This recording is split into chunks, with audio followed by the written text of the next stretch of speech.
Hey, Hi, Jake Porter and Zach Luther back again. This is module 2.6. We're going to discuss a classroom management plan. And so to begin, statement of purpose for the classroom, what I came up with is students are here to learn and grow as individuals. Our goal is to cultivate an environment where everyone can be safe and respected so as to promote the highest quality of learning. And that was something they really hammered home was getting the expectations right out the gate and forcing them consistently, fairly, and that's what leads to respect among the students. I watched a few videos of different teachers and their different strategies. And there was a guy who was like a first year teacher. He was just getting walked all over, and he said he was like really upset. He went home, thought about it, came back with a plan, and now he's like his kids fall in line, they respect him. He's really like figured it out. So this is just generally like stuff like wait for your turn to speak, turn in your work on time, yeah, simple stuff like that. yeah, Something they wanted to harp on was how are you going to teach it, right? right. So, I mean, I would start first day of school, spend the next couple days reviewing, practicing. Uh, One of the things that they wanted me to do was give an example, right? So, like, wait for your turn to speak, right? I thought it'd be funny, kind of get some laughs going if I had maybe a kid go up and like, hey, Zach, go tell me about something you're interested in. And then when Zach is up there explaining, I turn and I start talking to somebody Right. and Model it. it's like, Right. um, Oh, yeah. That's just a good to, one. because then they get frustrated and then I go, Of yeah, see, course. that wasn't cool. Like, why would you want to do that to Yeah. him? Why would you want to do that to me? Right? Right. We're gonna take turns. That's the expectation is that Of they course. have the space for people to talk when they have Hmm. the floor. Another thing, uh, when you come back from a break, like reteaching. I thought maybe, like a Jeopardy or something would be fun. Sure. Reviewing the expectations, give them like an incentive to pay attention, because it's hard to Hmm. come back from break. Hmm. General like stream procedures. I know that like this is a long assignment. I don't know that I would hit every single one of these in a real classroom Yeah. because then it'd be 2 weeks before we get anything Of done. course. But I will say, Mr. Porter and myself here at the alternative school that we're at, our first week, maybe first 10 days, is kind of creating a social contract to the class and to going over those expectations, whether it's the whole building's expectations when it comes to like procedures or class by class on how they deliver points. But I think, especially here, when there are breaks or we have new students that kind of come in and out of the alternative setting, that we try to, as much as possible, reestablish that social contract and be proactive really about having maybe like a poster or something on the walls of each classroom that kind of states like the expectation and kind of yeah, always a place in the room to kind of like point to. yeah. I feel like that would be helpful with our point sheet. Like, you I don't want it to be so rigid, but look, you did this. So I know, this, but I know. I've actually it's tough. It's yeah, tough. so we have a point system as well. I think what we're saying is it would be nice to have a points like that on the wall, very clear, but it's kind of teacher to teacher. Mhm. And then you don't want those discrepancies kind of like, well, this is so and so. I got points because I did this in here, but then I go over here and it's not the same. Right. And yes, it should be more, it is very close to universal, but it's also kind of ticky tack because we have like academic success classes, we have like intervention classes that kind of have a different points integrated in based on what class they're in. Mhm. So yeah, I agree with that. The rest of this um, is really just about consequences, positive or negative, and how you can, like we do behavior contracts. Like King, I'm sure you can tell who that is Yep, talking about, but yep, yep, yep. staying on class 80% of the time. And if he does that, snacks, basketball, that type of thing, Yeah. like a Hmm. behavior plan, not so much a behavior implementation plan, but like just uh motivating consequences. Of course. And something that I can tie into the two mentor questions is they talk about Yeah. opportunities to respond. Uh-huh. How do you like, what do you like to do with the opportunities to respond? How do you incorporate those? Well, if it's a kid that kind of shows defiance or opposition, you know, I don't want to say student specifically, but it kind of depends. If someone's being really defiant, it's probably best, and I know Mr. Porter's done this as a tactic, is if they're not doing what they should be doing, well, I'm going to put attention towards something positive that another student is doing.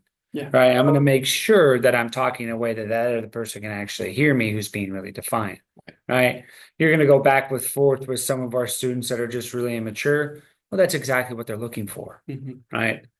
Now, as far as what Mr. Porter was talking about, I can definitely say in my expertise here that going the full 60 minutes for that final reward isn't really, it's probably inappropriate for some of our students. Where if you can incorporate timers and kind of shorter rewards mixed into that whole class, I can give an example of an autistic student that we work with is it might be 10 minutes of work could give him 5 minutes of putting his head down or going outside or getting some water, right? And that's just kind of the reward, but it's tangible, it's right there. Yeah. And build that up over time. And I guess the challenge for us as teachers in this setting is like that student is integrated with the general ed population, right? So they may have a different plan where they might, and other students who may not see that might think of that as unfair, right? But that's just kind of the world that we live in, is trying to make sure that everyone kind of has their own individual plan. That's kind of, if they do this, this, and this, they get this, this, and this. And some it might just be points because they're at high school level and they've got to be more mature, right? But it kind of is case by case. Yeah. I do think that was something that I was learning about was positive teacher attention and negative teacher attention, right? Like, with who we're talking about, I'm using that positive attention as a negative consequence for his behavior. Yeah. Right? Positive attention on someone else. And Right. then you see him turn and he'll look, be kind of sad, and like, man, I really wish Mr. Porter was over here working with me. Exactly. And then he'll chill out and do his stuff, so I'll come back. It's funny how that works. Yeah. They just look to go back and forth, or they might ask the question, well, what if I just broke this glass with my laptop? What would I go to juvenile? And it's like, all right, I'm going to move on to another student. That's an irrelevant question that I just don't think is going to happen. So why are we even talking about it? And just spend What ifs? all these what if situations. I mean, we have more important things to do. There's students that are trying to learn. Yeah. And this is actually an interesting question. Yeah. This talks about classroom modification, which you kind of have like that desk out there. Uh-huh. How do you modify the classroom to kind of encourage, when we teach a replacement behavior, say like when like we have a student get triggered or like start feeling aggressive, like you modify the classroom to where they have escape. I'm gonna be honest here. This is kind of district by district or even building by building. I could give an example of years ago in Knox County school system is every room had to have a calming corner, safety calming corner. And at the elementary level, I could see that maybe being beneficial. I could see it being beneficial.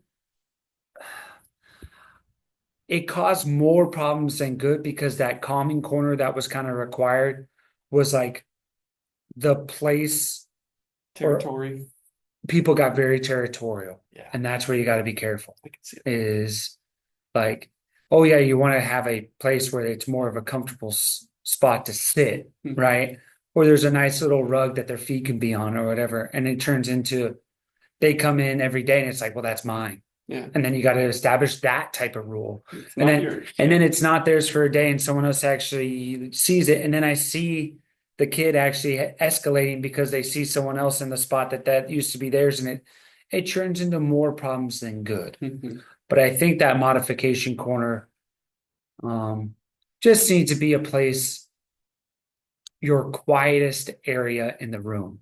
I don't think it needs to be dressed up in a fashion of like that spot's different than all the other spots, Mhm. but it needs to be in a spot that maybe it's a little bit closer to you as a teacher.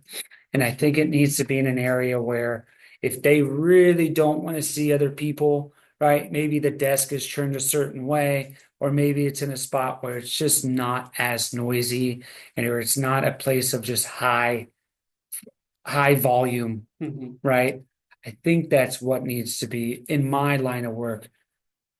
I think that you need to be more, it needs to be more towards that, not to more like here's a paradise section. Yeah, Like, they can all fight over. yeah, here's the odd thing in the room. It's so calming and so peaceful with like bean bags and like a very comfy chair and like a pillow or a blanket. I think that's where things get over the line. I think kind of Knox County did that wrong.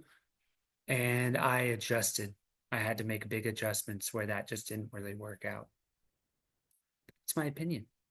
Some probably benefited from that, Yeah, but I think you see how problematic it could be here. yeah. Well, everybody's got their own teaching style, and for some that might work, and for Yeah. some, it might be problematic. But you can even see like just a normal desk, how people come in and it's like someone's at their normal Yeah. desk and they could be Silent lunch, get that all the time. and That's silent my lunch. seat. And then get a little agitated with like their, and it's good to teach those skills like, hey, as a reminder, that's not your seat. We can all move seats, we can all do seating changes and things like that. But if someone's having a bad day and then that happens and it kind of makes their day worse, well, that could have been avoided. Right. You could have, some things you feel like you're trying to help and accommodate, right? Going over and beyond could backfire. Turns into more things. Agreed. But yeah. Yeah. Does that answer the question a little bit? Mhm. Anything else? That's it. Thank you.